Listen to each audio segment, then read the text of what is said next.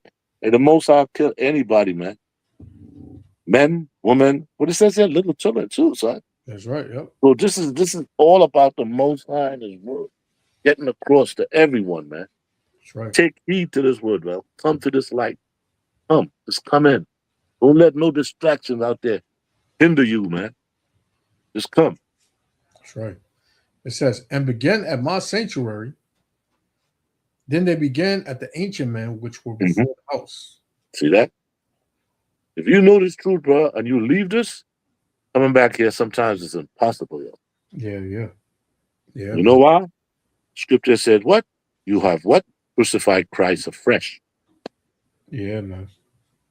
You've killed Christ a second time, man. Yeah. This is not a religion as in, a Christian or Muslim or, 7-day Adventist where you could just I'm not this anymore. And, which would rather be, which would even be better for you not to be in that no more. Yeah. But, you hear these videos, I'm no longer a Hebrew Israelite and I'm not in the Israelite cult no more and this and that. Which you don't even understand this, man. You don't understand it. That's right. What it is, those men lack understanding. Exactly. Those are men pleasers. You thought you was there to please men. You're not. You remember being recorded. Huh? They being recorded right now. Yeah. You know what I'm saying? When you come in this truth, you're being recorded. Everything you do. Everything you don't do and everything you do.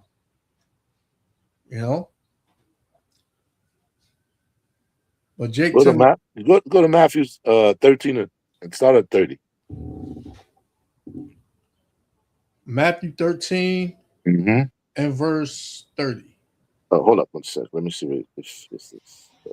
13. Because start at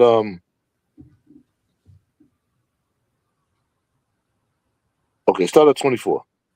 24, Matthew 13, 24. Yeah. It says, another parable put he forth unto them, saying, the kingdom of heaven is likened unto a man which sowed good seed in the field. Right. But while he slept, his enemy came and sowed tares among the wheat and went his way. But when the blade was sprung up and brought forth fruit, then appeared the tares also. So among the wheat, you have tares. So when you're in this truth, bro, it's not about you. It ain't about us. It's about the what? The word. So you're going to find tares among the wheat. Go ahead. So the servants of the house of the householders came and said unto him, Sir, didst not thou sow good seed in the field? From whence then have it tares? Have you been, wait a minute, wasn't you just teaching the word of the Most High all the time? Where's all this coming from now? These tares, man. Go ahead. He said unto them, an enemy have done this. The servants said unto him, wilt thou then that we go and gather them up? So he wanted to know, should we go and gather up the tares from among all the wheat that's here right now? So we know there's tares among our brethren. You go around and do that? Let's find out what the scripture said. But he said, nay, lest while ye gather up the tares, ye root up also the wheat with them. You see that? Go ahead. Let both grow together until the harvest. And in the time of harvest, I will say to the reapers, gather ye together first the tares, and bind them in bundles to burn them. See that? But gather the wheat unto my barn. So when you're in this truth, bro, you're going to find tares around you. You can't let those tares become part of you. You're dealing with the wheat. You are the wheat of this word, man. Something that you could eat and get nourishment in the essence of what? You could go out and get this wood, eat it, this wheat, go out and teach and bring in more brothers in this truth. You know what I'm saying? That's right. This is what this is referring to. So when you're in the truth, it's not about you. It's not about me. It's about this word. It's about the Most High. continue learning, continue growing, continue teaching. Yeah. When you say, I'm leaving this truth, you know what it is? You wasn't ground. The scripture says, you wasn't grounded in, man. Yep. You had no depth. You didn't understand what you was part of. Okay. Because like you said, Ra'ala, like you're in this truth and you're learning and you're building yourself up. And this is the time for that. But Yeah. soon it's gonna be cut off, because the Lord is gonna take it away. The Lord gonna take this word away, man. Eventually there'll be a famine of the word. That's what I got right here. This is Amos 8 and 11.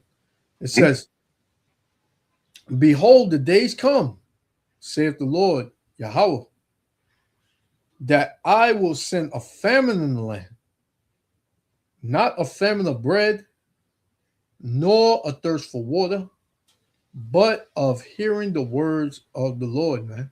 See that? You'll come a time where you'll be trying to survive so bad, you're gonna have no time for this word, yo. And there'll be no one to teach you maybe at that time. That's right. You say, listen, brother, come learn the scripture. It'd be so much discord, so much confusion, or the scripture said perplexity of nations, all this confusion taking place. Like, for instance, I could drop you an example.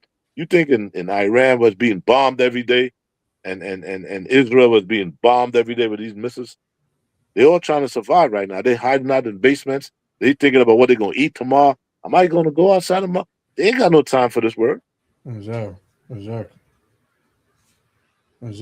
So you don't know what type of perplexity is going to come. The Most High gave us description of certain things. He said, yo, there's going to be famine, there's going to be earthquakes, there's going to be pestilence in different places. It's going to be chaos, man. Now you're going to seek this word. It's going to be too late for a lot of you. That's right. I got another one for you. Okay.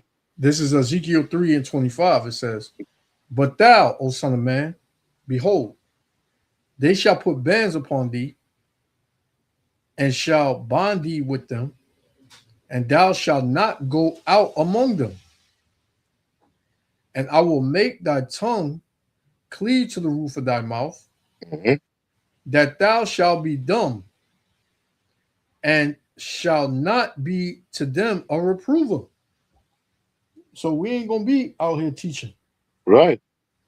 Right? You're gonna have to go from one end of the earth to find the teachers, man. And you're not gonna find them. Brothers going, oh, I remember them brothers, they used to teach right here. Let me go down there, man. I gotta find out where they at, what they meant by when they said this, because they're gonna shut YouTube down, they're gonna shut the internet down, right? And they're gonna when the Lord say that it's time to get off the streets, then we off the streets. So what you gonna do then? It'll be a famine for you of the word. Exactly.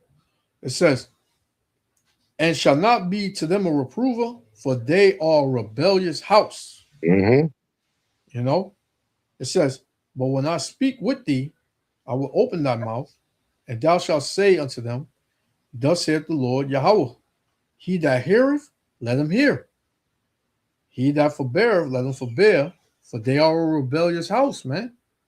So 2/3 is going to forbear, man. They're not going to hear. Right? Only the elect is going to hear. And that's go you got Psalms, Proverbs 1 and 22. Proverbs 1:22. Proverbs 1 and verse 22. It says, how long, ye simple ones, will ye love simplicity? And the scorners delight in their scorning, and fools hate knowledge. See that? Fools hate knowledge, brother. Go ahead. Turn you at my reproof. Turn to this word, man. Go ahead. Behold, I will pour out my spirit unto you. I will make known my words unto you, because I have called and ye refused. See that? I have stretched out my hand and no man regarded. See that? You don't regard this word. You don't even want to hear it, man. Go ahead. Right. But ye have set at naught all my counsel, and would none of my reproof. Now remember, it says that the Most High gave Christ the counsel, the spirit of counsel, to come and to teach you, man. So when he was on earth, he taught us. He taught us a counselor is a person that teach you or guide you in spirituality. So he's teaching you the spirit of the Most High, how he deals, what he deals with. Go ahead. I'm sorry. It says you regard none of his reproof. You don't want to be corrected. That's right. Go ahead. I also will laugh at your calamity. You see that? The Most High said he's going to laugh at you. Go ahead. I will mock when your fear cometh. When you have time of fear, you will mock. Read on. When your fear cometh as desolation. Time for you to die. And your destruction cometh as a whirlwind. Mm-hmm. When distress and anguish cometh upon you, mm-hmm. then shall they call upon me. See that? But I will not answer. What the Most High say? But I will not answer. Go ahead. They shall seek me early, but they shall not find me. See that? Because the famine has entered the realm of what? The word. The word has become famished now. That's right. You don't seek the Most High, you ain't gonna find him, man. He said, what? You ain't gonna find me. And that's 29, man.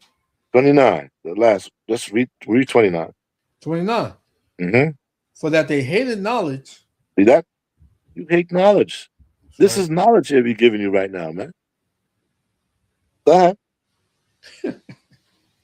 And did not choose to fear the Lord Yahweh. Mm-hmm. 30. I keep going. Yep. Yeah. And they would none of my counsel and despise all my reproof. See that? You didn't want to be corrected. You didn't want the counsel of the Most High. And what's crazy is that most Jakes, you think that the Lord's going to come down here himself and reprove you, man. No, man. He sends his prophets. He sends his teachers, man. What you don't believe that the men that are on the highways and hedges teaching, you don't believe that those are the prophets. So if you don't believe that, you already lost, man. Because those are the ones that are reproving you. Mm-hmm. Those are the ones that's telling you who you are.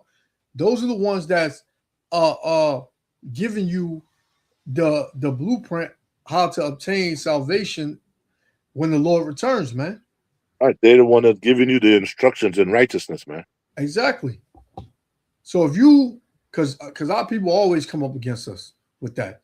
Who are y'all? Like y'all not no men of the Lord, man. Y'all wearing this. Look at what y'all got on, man. Y'all doing this. What is it? How you know that? How you know that? How you know that's true? Yeah, that's y'all interpretation. Mm-hmm.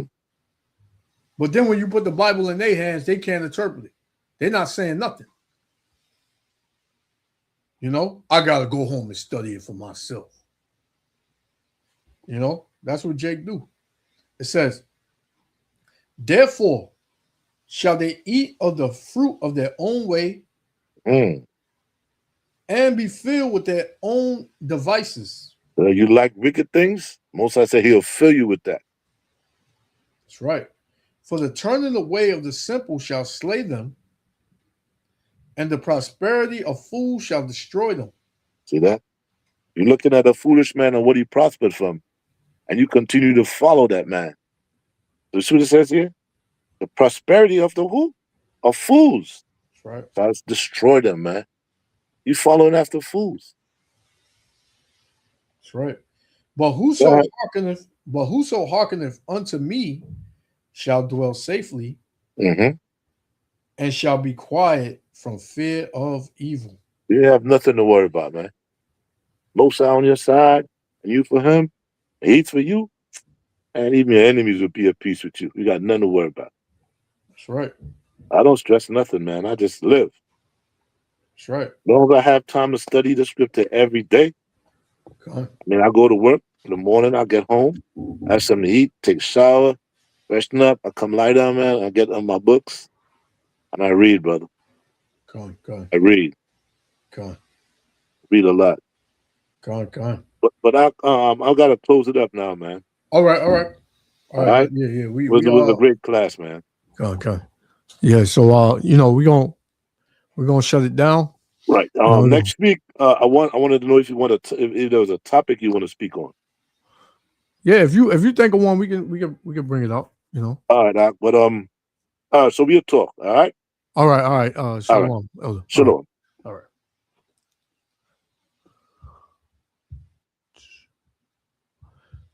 No, I just wanted to bring this last one out. You know, last two. This is Sirach chapter 32 and verse 17. It says, "A sinful man will not be reproved." So, if you a sinful man, no matter what is told to you, you're not gonna be correct. You're gonna feel like, man, who are you to tell me anything, man? To hell with you, man. You don't know more than me, right? I know what's best for me, right? It says, "But findeth an excuse according to his will." So you're gonna make excuses to justify his wickedness and his sin, right? This is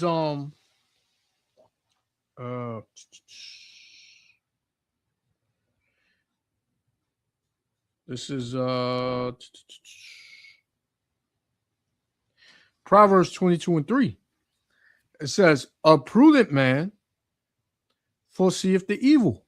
So a wise man, he would know the evil is coming.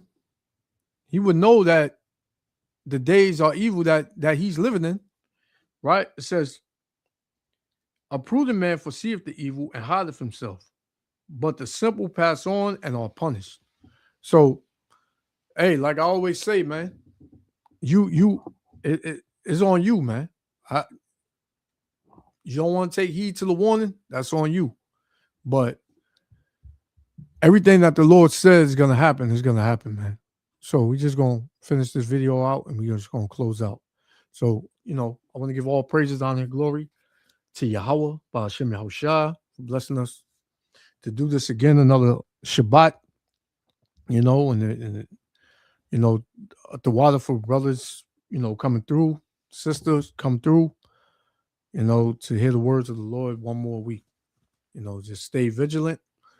Just keep your head on the spiritual swivel and watch as well as pray. So to the next one, say shalom.